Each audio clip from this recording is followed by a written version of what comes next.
Johannes Tobing terlebih dahulu. Terima kasih. Baik, terima kasih Ketua Roni.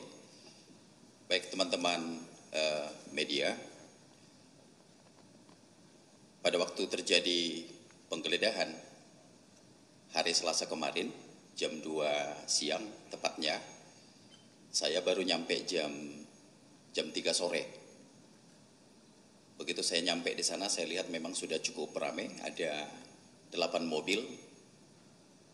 Saya masuk ke dalam, saya temukan ada 16 penyidik dari KPK, 15 diantaranya itu laki-laki, 1 perempuan, dan tanpa memang menunggu kami sebagai kuasa hukum, tetapi mereka sudah langsung melakukan penggeledahan.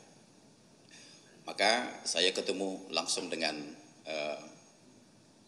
Kasatgas, pimpinan langsung dari KPK yang bernama AKBP Rosa.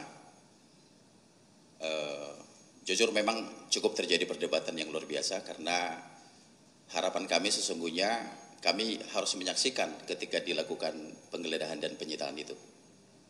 Jadi harus berdebat dulu mengenai legal standing dan sebagainya, tapi pada akhirnya karena kami tetap bersikukuh untuk harus tetap menyaksikan, maka akhirnya mereka juga memperbolehkan. Nah, dari pemeriksaan yang ada hampir lebih dari 4 jam itu, ternyata mereka tidak menemukan apa-apa. Mereka membongkar seluruh ruangan, kamar, tempat tidur, bahkan daerah-daerah private, ya, bahkan kamar yang harusnya terkunci, yang private pun mereka harus buka paksa, sekalipun mereka akan kembalikan, kan gitu ya. Nah, kamar anak juga begitu. Nah, ya mereka juga terakhir juga nggak menemukan apa-apa. Nah, mungkin saya nggak tahu apakah mungkin dalam kondisi memang, apakah memang sudah cukup kondisi stres atau mungkin sudah depresi juga para penyidik ini. Maka ditemukanlah itu ada salah satu flash disk. Ditemukan flash disk dan 1 buku dari catatan Mas Kusnadi. Buku flash disk ini ditemukan di kamar anaknya Pak Hasto di lantai 2.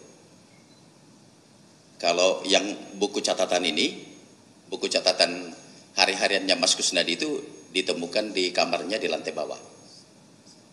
Nah, flash disk ini ternyata setelah kita konfirmasi ke anaknya Pak Hasto, ternyata itu juga bukan miliknya juga. Artinya tidak mengetahui. Kita tanya ke Pak Hasto juga, Pak Hasto juga nggak mengetahui. Nah, ukuran buku ini, buku catatan ini, catatan Kusnadi ini cukup kecil, ya, yang ukuran setangan, gitu ya.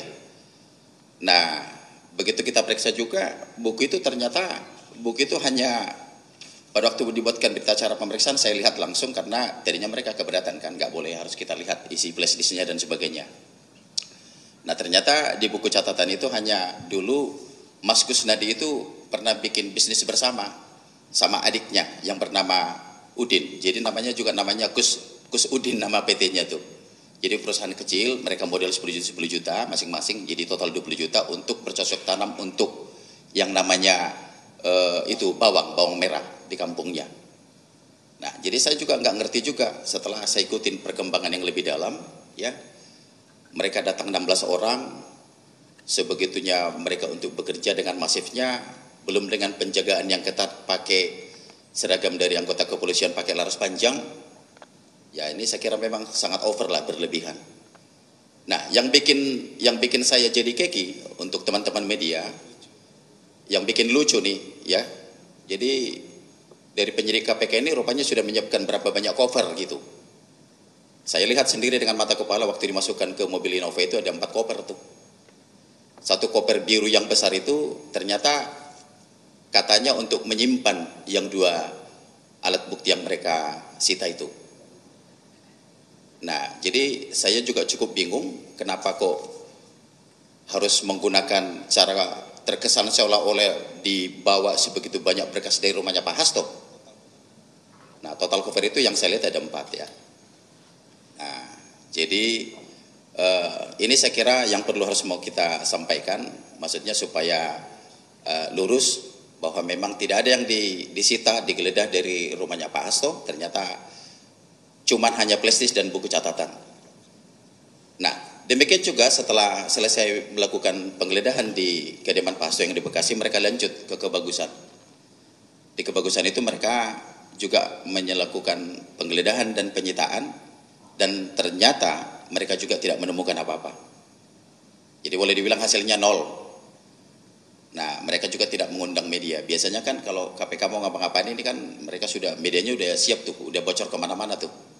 Jadi di sana juga mereka tidak menemukan apa-apa. Maka saya patut diduga ini bahwa memang apakah memang ini hanya untuk menjalankan perintah saja, seolah-olah memang sudah dikerjakan penggeledahan ini, yang seharusnya dengan profesional ini harusnya berimbang kan gitu ya. Saya kira cukup tidak beralasan orang sebanyak itu bekerja tetapi tidak menemukan hasil apa-apa. Dan jujur memang saya cukup bicara banyak dengan mereka, tidak ada suatu hal yang serius saya lihatin. Mereka juga bekerja santai, ya kalau memang waktunya lagi sholat-sholat, yang ngobrolnya juga biasa. Jadi artinya tidak ada yang harusnya tendensius atau apa yang betul-betul signifikan harus dikerjakan. Nah, jadi itu untuk teman-teman media yang perlu saya luruskan terkait soal penggeledahan di dua tempat itu. Artinya penyidik KPK tidak menemukan apa-apa. Artinya tidak menemukan barang terkaitan terhadap perkara Harun Masiku yang sedang mereka keluarkan hari ini. Demikian dari saya, Pak Ketua.